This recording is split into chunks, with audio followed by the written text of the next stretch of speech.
Ibihe byiza kuri mwese nshuti bakunzi bacu mudahema kudukurikirana kuri uru rubuga. Mu ntara y'Amajyaruguru mu karere ka Musanze haravugwa inkuru y'umuryango w'Abanyarumogi. Polisi ikorera mu karere ka Musanze yafatanye umusore na nyina udupfunyika mu 2250 tw'urumogi bakwirakwizaga hirya no hino mu gihugu. Uru rumogi rwafatiwe mu nzu babagamo nyuma y'uko abaturage batanze amakuru ko bamwe mu bagize uwo muryango bakora ibikorwa byo gukwirakwiza ibiyobyabwenge. Rwafashwe mu bikorwa bya polisi byo kurwanya ibiyobyabwenge, aho bafatiwe mu mudugudu wa Kiryi, akagari ka Kigombe, umurenge wa Muhoza mu karere ka Musanze.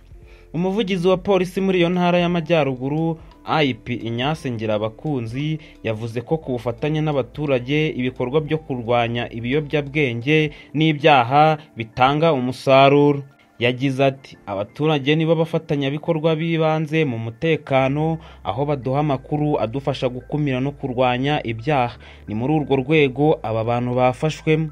Abaturage bamaze kumenya ingaruka z'ibyaha, niyo mpamvu bagira n'uruhare mu kubirwanya. Yakomeje avuga ko abishora muri ibi byaha byo gucuruza no gukwirakwiza ibiyobyabwenge bagomba kumenya ko amayeri bakoresha yatahuwe, bityo babihagarika. Icyaha uyu mugore n'umwana we bakoze gihanishwa igifungo cya burundu n'ihazabu y'amafaranga y'u Rwanda arenze miliyoni 20 ariko atarenze miliyoni 30.